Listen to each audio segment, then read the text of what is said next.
survive.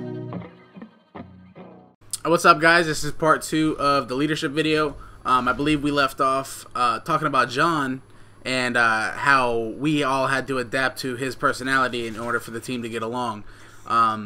So as I was saying, you know, yeah, we all get along now. Everything's good. We adapted to his personality. We're having fun. And that's what you have to do. You know, that's what you have to do as a leader. That's what you have to do as a teammate. You know, you just have to do those things in order to successfully adapt to the competitive scene as a whole. So that's what we did. You know, these are just some of the changes you're going to have to make.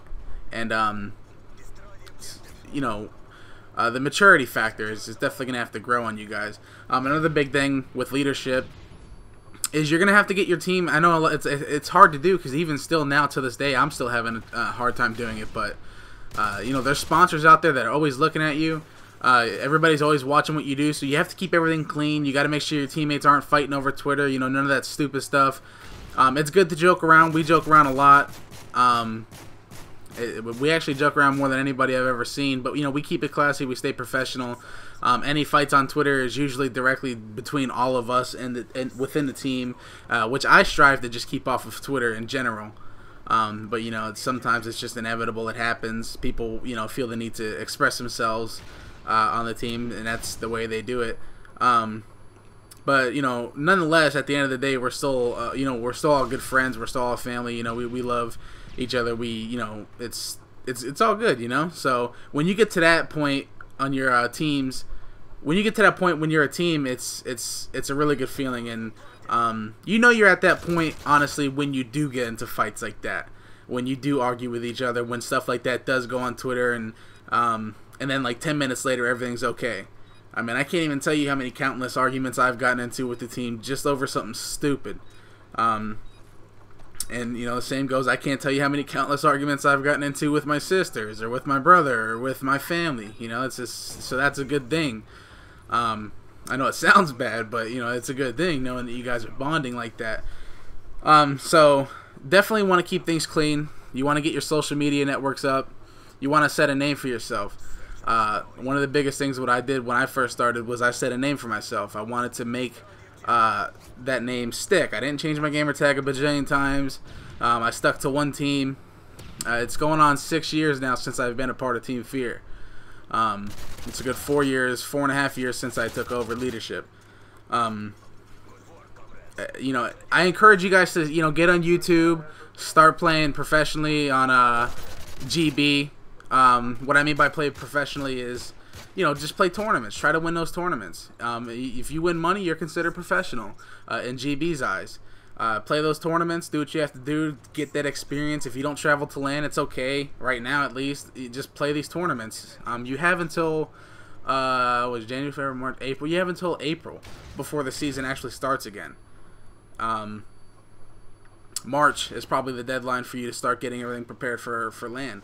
I am confident that the game will be on the circuit, but like I said, you know, you have a long time right now to get your team set up. You have a long time to get ready for this next LAN event. A lot of people don't go to events because they feel like they're not ready, I guess. They don't want to waste their money. You know, how do you think I started? You know what I mean? Like, but I'm telling you that we practiced our ass off online before we went to these LAN events, and it ended up paying off. It paid off. So I'm telling you guys to go out and do the same thing. As a leader, you're going to have to get 3 members that are all on the same exact level as you.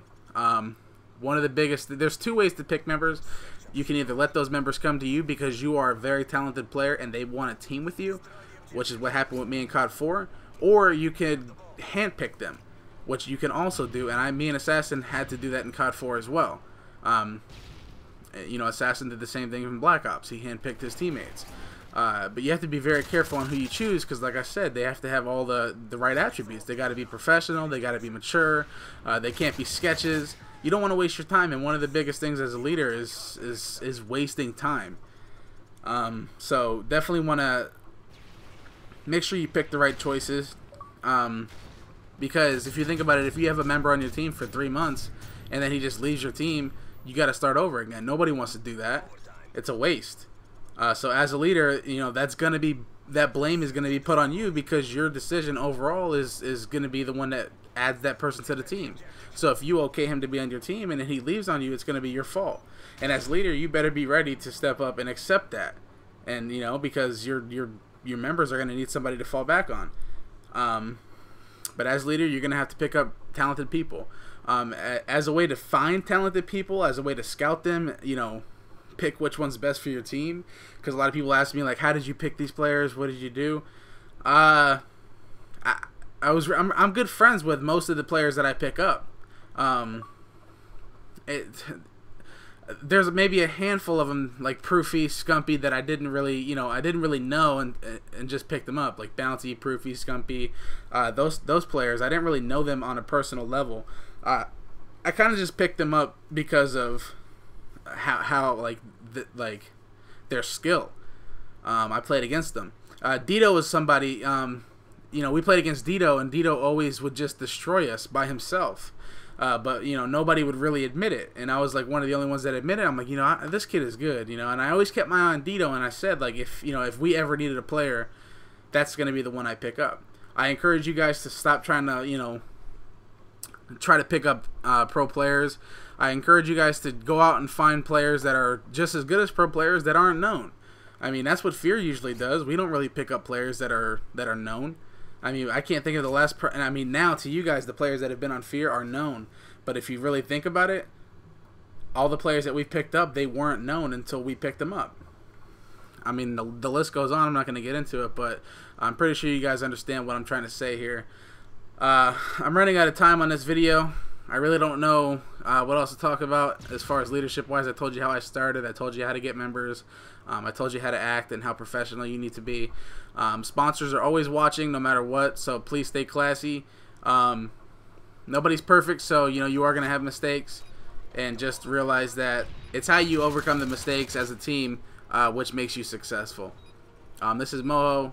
We ran out of time. If you guys support and love what I do, please give this video a like and follow me on Twitter. If you have any questions below, I will try to get back to you guys. Thank you. Peace.